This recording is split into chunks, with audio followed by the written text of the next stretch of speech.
അതൊക്കെ ശരിക്കും എനിക്ക് ബോറടി തോന്നി. അത് ഒരിക്കലും കോടതിയിൽ നടക്കുന്ന കാര്യങ്ങളല്ല അത്. കാരണം നമ്മൾ ജഡ്ജിയുടെ പുറംതിരിഞ്ഞിരുന്ന് സംസാരിക്കാൻ പാടില്ല. ഇതിലൊക്കെ പുള്ളി ജഡ്ജി പുറകിൽ നിന്നിട്ട് പുറകിലെ ഓഡിയൻസിനോട് സംസാരിക്കുന്ന അങ്ങനെയുള്ള സംഗതികളില്ലേ, അതൊക്കെ ഒരിക്കലും കോടതിയിൽ നടക്കുന്ന കാര്യങ്ങളല്ല.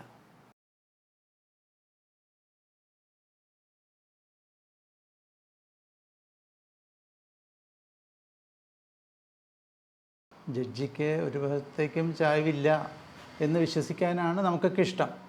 പക്ഷേ സത്യത്തിൽ ഈ പറഞ്ഞ പോലെ രാഷ്ട്രീയപരമായിട്ടും പലതരത്തിലുള്ള ചായ്വുകളുണ്ടാവാം. അതൊക്കെല്ലാം സ്വാധീനിക്കാം. സ്വന്തം പേഴ്സണൽ ലൈഫിൽ വന്നിട്ടുള്ള ബുദ്ധിമുട്ടുകൾ വരാം. വീട്ടിൽ ഒരാൾ കള്ളം കയറി എല്ലായിടത്തും കൊണ്ടുപോയ ജഡ്ജിയാണെങ്കിൽ ഒരു കള്ളനെ കാണുമ്പോൾ തീർച്ചയായിട്ടും ശിക്ഷിക്കാനുള്ളൊരു ടെൻഡൻസി വരും. അത്തരത്തിലുള്ള പേഴ്സണൽ ലൈഫിൽ വരുന്ന ബുദ്ധിമുട്ടുകൾ ബാധിക്കാം, വിധികളെ ബാധിക്കാം. ഒരു ജഡ്ജി ബയസ്ഡാണെന്ന് തോന്നിക്കഴിഞ്ഞാൽ മേലത്തെ കോടതിയിൽ പറയാം. പക്ഷെ ബയസ്ഡാണെന്ന് നമ്മൾ തെളിയിക്കണം. എന്തെങ്കിലുമൊക്കെ നമുക്കെതിരായിട്ട് ചെയ്തു എന്നൊക്കെ നമ്മൾ കാണിച്ചാലേ ബയസ്ഡാണെന്ന് കോടതിയിൽ പൊതുവേ ബയസ്ഡല്ല എന്ന് വിശ്വസിക്കാനാണ് എല്ലാവർക്കും താല്പര്യം. സാധാരണക്കാരന് നേരിട്ട് കേസ് വാദിക്കാം. കോടതി നടപടികളും നിയമങ്ങളിലൊക്കെ അല്പസ്വല്പം പരിജ്ഞാനം ഉണ്ടെങ്കിൽ വാദിക്കാം. കോടതി അലക്ഷ്യം കാണിച്ചാൽ ശിക്ഷിക്കാം, ജഡ്ജിക്ക് ശിക്ഷിക്കാം.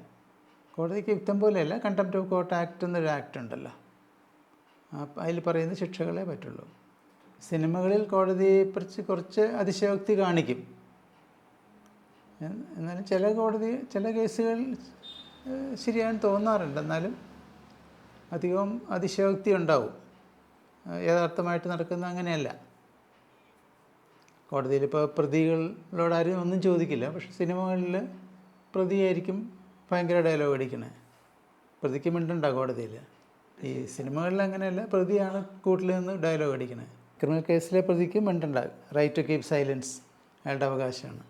അല്ല, പ്രതിക്ക് റെപ്രസെൻ്റ് ചെയ്യാൻ പ്രതിക്കൊരു വക്കീലുണ്ടാവുമല്ലോ, ആ വക്കീലിനോട് പ്രതിക്ക് സംസാരിക്കാം. അങ്ങനെയല്ല ഇങ്ങനെയല്ല എന്ന് പറയാം.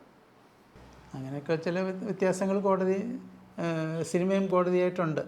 അതൊക്കെ ശരിക്കും എനിക്ക് ബോറടി തോന്നി. അത് ഒരിക്കലും കോടതിയിൽ നടക്കുന്ന കാര്യങ്ങളല്ല അത്. കാരണം നമ്മൾ ജഡ്ജിയുടെ പുറംതിരിഞ്ഞിരുന്ന് സംസാരിക്കാൻ പാടില്ല. ഇതിലൊക്കെ പുള്ളി ജഡ്ജി പുറകിൽ നിന്നിട്ട് പുറകിലെ ഓഡിയൻസിനോട് സംസാരിക്കുന്ന അങ്ങനെയുള്ള സംഗതികളില്ലേ, അതൊക്കെ ഒരിക്കലും കോടതിയിൽ നടക്കുന്ന കാര്യങ്ങളല്ല. ഓഡിയൻസ് അങ്ങനെ വരില്ല സാർ. അല്ല, ഓഡിയൻസായിട്ട് ആരും വരാറില്ല. കേസിലെ കക്ഷികളുടെ ആളുകൾ, പിന്നെ ലോ കോളേജിൽ നിന്നൊക്കെ കേസ് വരുന്ന ഇൻറ്റേൺഷിപ്പ് അവരുണ്ടാവാം. അല്ലാണ്ട് പൊതുജനമൊന്നും കോടതി കയറി ഇരിക്കാറില്ല. കുറേ കേൾക്കാൻ വരുന്നത് വലിയ പ്രമാദമായ കേസുകളിലൊക്കെ ചിലപ്പോൾ കയറി ഇരുന്നാക്കാം. ആർക്കും കയറി ഇരിക്കാം. പബ്ലിക് പ്ലേസാണത്. കോർട്ടൊരു പബ്ലിക് പ്ലേസാണ്. ട്രയൽ കോടതിയിൽ ഇല്ല. ഹൈക്കോടതിയിൽ ഉള്ളിലേക്ക് കയറാൻ ഒരു പാസ് വേണം. ഇപ്പോൾ അത് മാത്രമേ ഉള്ളൂ. നമ്മൾ എന്ത് കേസിനാണ് ഹൈക്കോടതി കയറുന്നത് എന്ന് പുറത്ത് പറഞ്ഞ് പാസ് മേടിച്ചിട്ട് വേണം കയറാൻ. ഈ കോടതി പൊതുവെ ബാർ ആൻഡ് ബെഞ്ച് എന്നാണ്. വക്കീലന്മാരെ ബാറെന്നും കോടതിയെ ബെഞ്ചെന്നും ആണ് പറയുന്നത്. ബാർ അസോസിയേഷൻ, ബാർ കൗൺസിൽ, അങ്ങനെ ബാർ അസോസിയേഷൻ, വക്കീലന്മാരുടെ അസോസിയേഷൻ. ബാർ കൗൺസിൽ എന്ന് പറഞ്ഞാൽ ഞങ്ങളുടെ ഡിസിപ്ലിനറി ബോഡിയാണ്. ഒരു വക്കീൽ എന്തെങ്കിലും ക്രമക്കേട് കാണിച്ചു കഴിഞ്ഞാൽ ശിക്ഷിക്കാനുള്ളൊരു ബോഡിയാണ് bar council. Bar council election നടത്തിയാണ് ഭാരവാഹികളെ എടുക്കുന്നത്. അതിന് ചെയർമാനും കമ്മിറ്റി മെമ്പേഴ്സൊക്കെ ഉണ്ടാവും. വക്കീലാവുന്നതിന് പ്രായപരിധിയില്ല. കാരണം റിട്ടയർ ചെയ്തവർ വക്കീലായിട്ട് വരുന്നുണ്ടല്ലോ. മറ്റ് ജോലികളിൽ നിന്ന് റിട്ടയറായവർ നേരത്തെ LLB പാസ്സായി പഠിച്ച് ഇരിക്കുന്നവരാണെങ്കിൽ അവർക്ക് എൻറോൾ ചെയ്ത് വക്കീലാവാം. എൻറോൾമെൻറ്റ് പ്രൊസീജിയറൊക്കെ റിട്ടയർമെൻ്റ് ആൾക്ക് ഇത്തിരി ഫീസ് കൂട്ടിയിട്ടുണ്ട് ബാർ കൗൺസിൽ എൻറോൾ ചെയ്യുന്നവർക്ക്, അത്രയേ ഉള്ളൂ. LLB പാസ്സായാൽ വിവിധ മേഖലകളിലേക്ക് പോകാം. പ്രാക്ടീസ് മാത്രമല്ല, കമ്പനികൾക്ക് ലീഗൽ ഓഫീസേഴ്സ് ഉണ്ട്. പലർക്കും ലീഗൽ കോൺട്രാക്ട്സുകൾ എൻറ്റർ ചെയ്യാനൊക്കെ കൗൺസിൽസ് അങ്ങനെയൊക്കെ വരും. അങ്ങനെ വിവിധ സാധ്യതകളുണ്ട്. ഇപ്പോൾ പ്രൊഫഷൻ സ്വീകരിച്ച് വരുന്ന കുട്ടികളുടെ എണ്ണം കുറവാണ്. എല്ലാവരും എൻറോൾ ചെയ്താലും കുറച്ച് വർഷം ഇതിൽ ഒരു ഇത് നിന്നിട്ട് എന്തെങ്കിലുമൊക്കെ ജോലി തേടി പോവുക എന്നുള്ളതാണ് ഇപ്പോഴത്തെ ഒരു രീതി കാണുന്നത്. പിള്ളേരാരും ഇതിലേക്ക് ഇങ്ങനെ നിൽക്കുന്നില്ല, സ്റ്റിക്ക് ഓൺ ചെയ്യുന്നില്ല. പിന്നെ കുറേ പേര് ജുഡീഷ്യൽ ഓഫീസേഴ്സായി ടെസ്റ്റ് എഴുതാൻ വേണ്ടി വരുന്നവരുണ്ട്.